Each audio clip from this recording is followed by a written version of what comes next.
रिंकू, आपसे बात करके बहुत अच्छा लग रहा है। मैंने आपका काम एक्चुअली सैराट से लेके आज तक देखा है और जब मैंने 200 हल्ला हो देखी थी तो मेरी रूह के अंदर एक चीख निकल रही थी और आई थिंक ऐसी भावनाएं प्रकट हो रही थी जो काफी हद तक गुस्से की थी और उदासी की थी। काफी सारे ऐसे इमोशंस मेरे अंदर हुए थे। तो आपके लिए एक एक्टर के तौर पर इतने सारे इमोशंस भी क्या वो भी प्रकट हुए थे आपके लिए जब आपने ये सोचा कि मैं ये फ़िल्म करूँगी? एक्चुअली जब मैंने ये पहली बार स्क्रिप्ट पढ़ी तो मैं खुद शॉक में थी कि इस तरह की चीज़ें यहाँ होती है।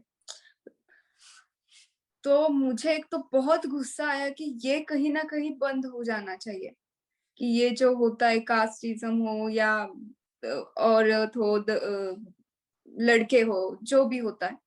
जी। तो मुझे इस तरह के इमोशंस काम करते वक़्त कभी नहीं आए क्योंकि जब मैंने स्क्रिप्ट पढ़ी थी, मुझे मेरा किरदार जब बताया गया था, तो मुझे पता था कि मुझे किस तरह का काम करना है। जी। लेकिन बहुत सीख मिली, बहुत सीखने के लिए मिला लोगों से और जी। मैं बहुत खुश हूँ कि इस फ़िल्म का मैं एक हिस्सा हूँ और इस फ़िल्म से हम लोगों तक हमारी बात पहुँचा सकते हैं। हुँ। तो सायराट से लेके अब तक जब मैंने कहा आपने ऐसे किरदार निभाए हैं रिंकू जो बहुत ही स्ट्रॉन्ग है। इनफैक्ट एक्चुअली अगर देखा जाए तो आपके जो परफॉर्मेंस था और जो फ़िल्म थी सैराट, वो भी एक सोशल रोमांटिक ड्रामा थी। There was a very strong social message ji. उसमें भी। और हुँ। अगर देखा जाए तो इवन 100 फॉर दैट मैटर आपका कैरेक्टर भी काफ़ी स्ट्रॉन्ग है। अम, तो क्या एनकरेजमेंट मिली क्योंकि ऑब्वियसली सैराट एक ऐसी इंटेंस फ़िल्म थी, तो कितना एनकरेजिंग था आपके लिए कि हाँ, अब मैं भी एक सीरियस फ़िल्म कर सकती हूँ क्योंकि वो आपने बहुत ही कम उम्र में शुरू किया था ये काम। So how encouraging was it for you? Uh, इस बारे में कभी सोचा नहीं कि इस ये मतलब आपने अभी सवाल किया इसलिए मुझे अब मैं ये सोचने लगी। फ़िल्म करूँगी कभी सोचा नहीं था। सैराट इतनी हिट हो जाएगी पता नहीं था। उसके बाद 100 आएगी मैं बस करती गई जिस और मेरे पास जो सारी स्क्रिप्ट या फ़िल्म्स आते हैं, उसमें जी। मेरा कैरेक्टर हमेशा स्ट्रॉन्ग होता है हुँ। या फ़िल्म का सब्जेक्ट बहुत अलग होता है। हुँ। तो मुझे वो अच्छा लगता है कि बाकी जो लोग करते हैं उससे कुछ अलग करने का मौका मिला, तो मैं बस करती जाती हूँ, जो मुझे पसंद है। मैं मतलब इतना सच में कभी नहीं सोचा कि इस तरह की फ़िल्में और स्ट्रॉन्ग कैरेक्टर जो आप बोल रहे थे, हुँ, हुँ। बस करती गई। और ऑब्वियसली ये जो फ़िल्म है 200 हल्ला हो, वो अक्कू यादव 2004 नागपुर केस से ताल्लुकात रखता है। It's inspired from that. या हाँ। अम, और यू नो आई थिंक क्योंकि जब मैं सोचता हूँ कि जो महिलाओं के ऊपर जो हिंसा होती है, वो अभी भी होता है। इनफैक्ट हाल ही में एक हरदोई का केस भी था जिसमें एक बाप ने अपनी बेटी का सर धड़ से अलग कर दिया था क्योंकि उनके जो अ, बेटी का जो प्रेमी था उनको वो पसंद नहीं था। तो एक ऐसे केसेस भी है 2021 में। ये सुनकर आपको काफ़ी गुस्सा आता होगा। लेकिन मेरा ये मानना है कि हम सिर्फ़ प्रॉब्लम को नहीं एड्रेस कर सकते हैं, सॉल्यूशन भी ढूँढना पड़ता है। तो आपके हिसाब से क्या-क्या सॉल्यूशंस आनी चाहिए? क्योंकि ये एक बहुत ही ये जो गहरी जड़ें हैं इस पैट्रियार्की के या जो जो भी कुछ इश्यूज़ हैं, उसके जड़ तक पहुँचना बहुत ही आवश्यक बहुत ही आवश्यकता है उसमें। तो आपके हिसाब से क्या करना चाहिए हमें एक समाज के तौर पर कि हम इस मुसीबत को अच्छी तरह से हमारे समाज से निकाल सकें? एक्चुअली इसका जवाब मैं ठीक से ना दे पाऊँ, लेकिन मुझे लगता है कि सोच एक ही ऑप्शन है कि जी। आप अपनी सोच बदलिएगा। सब कुछ ब ऐसा थोड़ी होता है कि प्रेमी हो तो अच्छा ही होना चाहिए। ये एक होता है ना कि हमारे कास्ट का ही होना चाहिए, बड़ा वाला। हाँ, बिल्कुल। ये सोचकर हम कभी प्यार नहीं करते या हुँ, दोस्ती नहीं करते। तो मुझे लगता है कि एक छोटी बात है कि आपकी सोच इतनी छोटी है इसलिए हम आगे कभी बढ़ नहीं सकते। जी। तो जब आप आपकी सोच बदलोगे तो ये कुछ होगा ही नहीं। हुँ, बिल्कुल। और आई थिंक आपकी करियर की बात करें रिंकू, क्योंकि आपने, like I said, you started off very young, आप काफी यंग भी है एक्चुअली, एंड जब आप ऐसे मैच्योर रोल्स प्ले करती हैं, तो मुझे एक्चुअली काफी मैं बहुत ही खुश होता हूँ, क्योंकि आप इतने सारे रोल्स प्ले कर रहे हैं, जो it's a lot more mature in age and in experience as well. um तो आपको स्ट्रेंथ कहाँ से मिलती है लाइफ में ऐसे रोल्स निभाने के लिए? Where do you get your strength from? हम्म इसका भी जवाब मेरे पास नहीं है।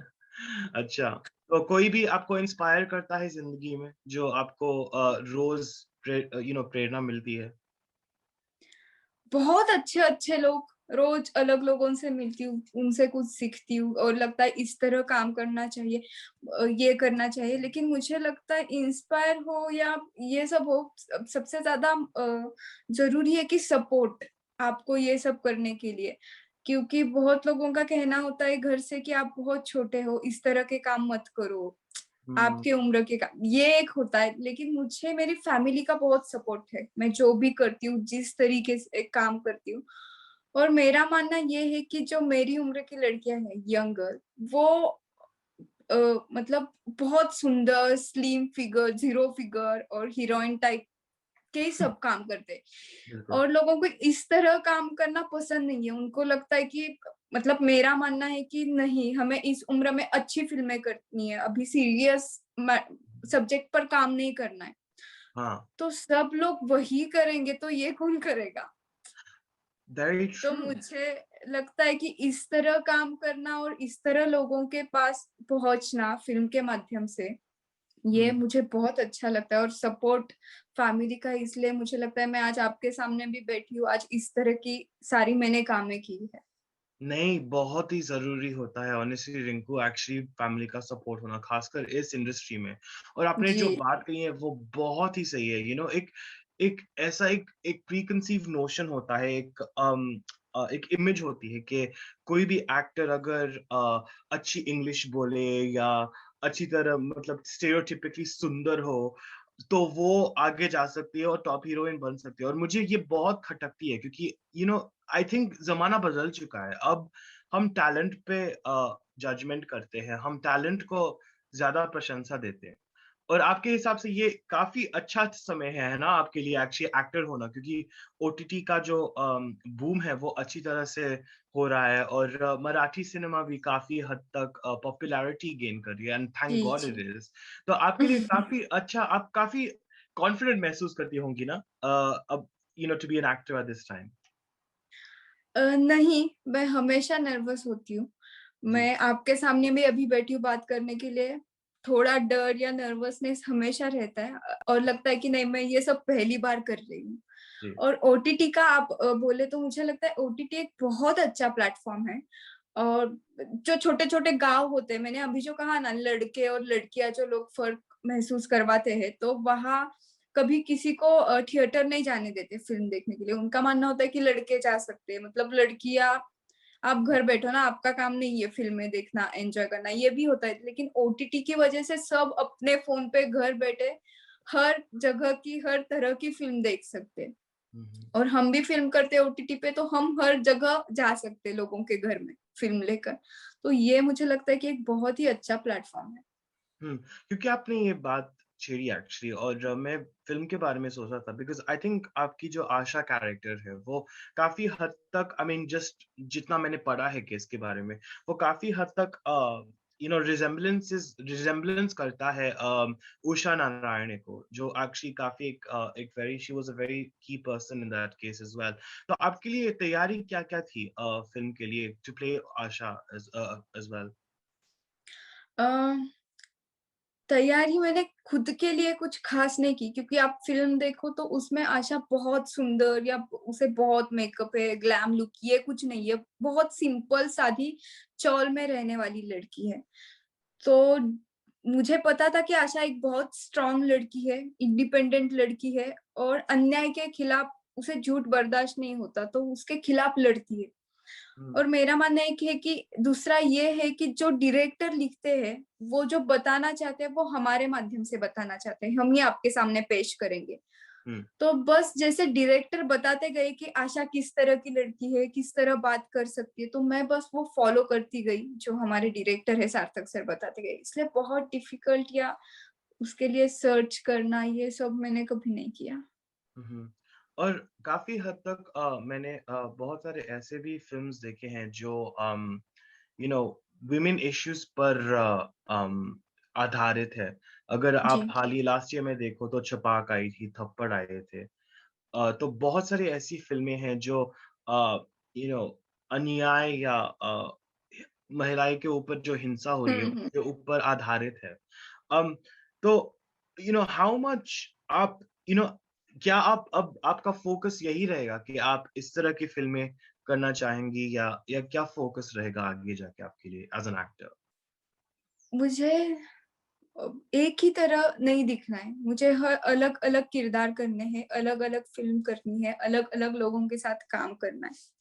हुँ। और इसी मैंने वही कहा ना, लोग डरते हैं कि एक बार ये फ़िल्म की तो उनको लगता है कि अब ये हो गया कि ये इसी तरह काम करेगी। हाँ, स्टेरियोटाइपिंग तो ये टाइपकास्ट नहीं करने है, मुझे सब तरह की काम करने हैं, मुझे स सब तरह की फ़िल्में कॉमेडी, रोमांटिक, ड्रामा जो भी हो। हुँ, दैट्स फैंटास्टिक, दैट्स वंडरफुल और आई थिंक आगे जाके आई थिंक आप नागराज मंजुले की झुंड में काम कर रहे हो, राइट?